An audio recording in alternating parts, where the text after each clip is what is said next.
Hey, EWTN friends. Welcome back. We're doing a special segment here on hospitality, give you some tools for how to not entertain, but invite your loved ones.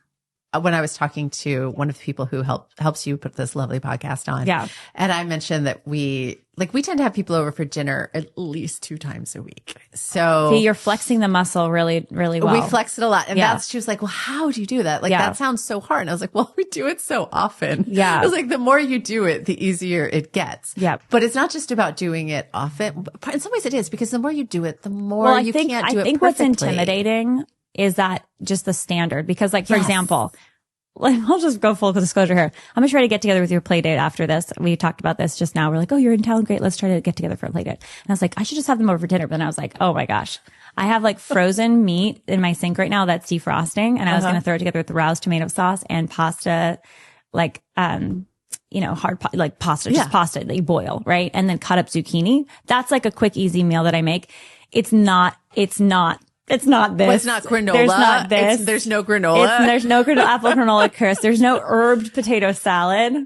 You guys, I'm like, so anyways, so what would you say to someone like me who's like wants to be able to invite someone over last minute, or just have maybe hospitality is never last minute. I don't know. How would you? We do it last minute all the time, and people get whatever I'm planning on serving. Okay. Like, I mean, I'll be like, hey, we're just having pasta salad tonight. Hey, we're having hamburgers. Sometimes it's pizza. Like, here's the thing. People don't care. Most people who you invite over to your house, there might be somebody out there. I can't say never.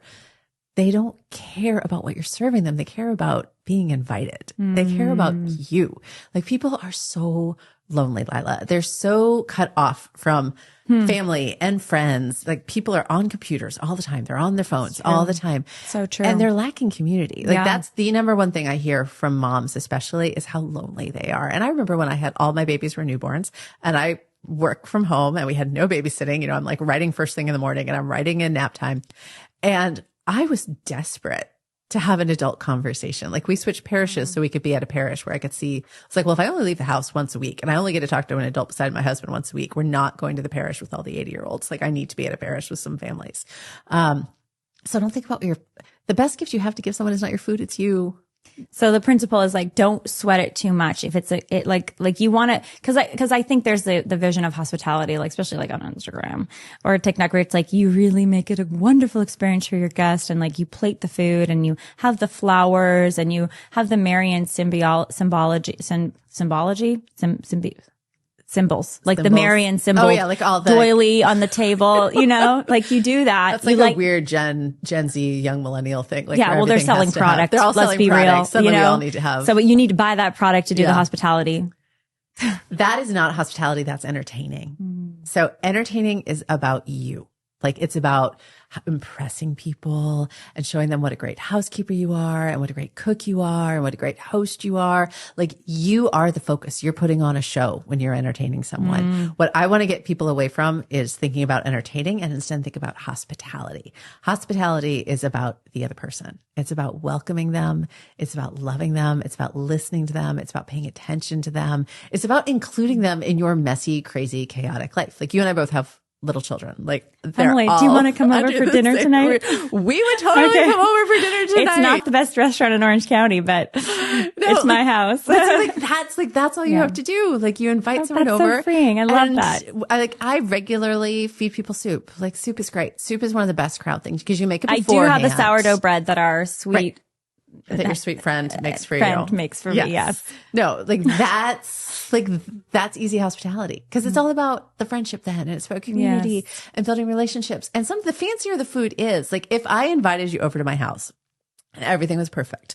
Okay, so like all of I don't know if I can say this on EWTN. If all of the pee from the potty training children has been cleaned up, we know about potty training kids. Do they let me say the P word? All right. Yes. So all that, that's like the basics I do in my house. I clean up the bathroom the guests use, but everything's cleaned up. There's no laundry. There's no Legos. I'm serving you this amazing 4-course meal. So my house is really clean right now, but not because of me. So don't judge me for my clean house either. Right. But when you sit there and you're like, oh gosh, Emily has it so together. Right. She's this mom and she works and she has 3 kids and her house is perfect and her Her food is perfect. I can never let her see what a mess I am. I can never have her to my house. I can never have her to my house. I can never be real with her about how I'm struggling. Like when you let people in and let them see who you really are and you love them in the midst of who you really are. Because this book is so beautiful. This is beautiful, so beautiful. It's so beautiful. It's inspirational, but maybe like, well, you probably have it written. I haven't read this book yet, but like you could put a picture at the beginning of like a really dirty kitchen. And be like, pick your path. They're both acceptable. On Instagram, while I was photographing all of that, funny. I would show pictures. You photographed your own book? I did most of the, I did Emily. almost all the photography. What? So I didn't do the cover or the section covers, but I did all the recipes. It. Yeah. Wait, so this is actually the food you made? Yes, that's actually the food I made. And your sweetie boy. So come on, you have this sort of dishware? It's from TJ Maxx 20 years ago. It's gorgeous.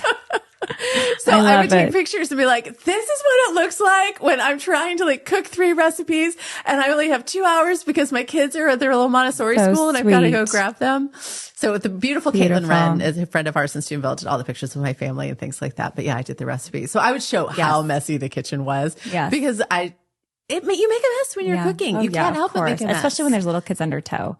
Yeah, because they're always getting pulled away, and like it's hard to put things away when you start them because you've got the little ones. So, no, they've fallen. And what our 4-year-old today, you know how they get very dramatic when they scrape a knee. Yeah. So Ellie had fallen this morning. We went to a great donut place near here that had been recommended by a friend, and she had the tiniest scrape, and she's like weeping. And this is what she'll do when I'm cooking dinner. And she's so funny. And my husband was like, "What's going on?" I was like, "It's okay. Ellie's just got a lot of drama going on." And Ellie goes, "I don't have any drama. I have a lot of pain." Oh, you're like, that is hilarious. Which is what's going on when I'm cooking. I'm dealing with a 4-year-old who's like way too precocious, and some laundry needs to be changed. And then somebody's calling me because someone's mad at me on the internet, and it's always a mess. But like, I just like welcome into my life, come into my messy life and be my friend.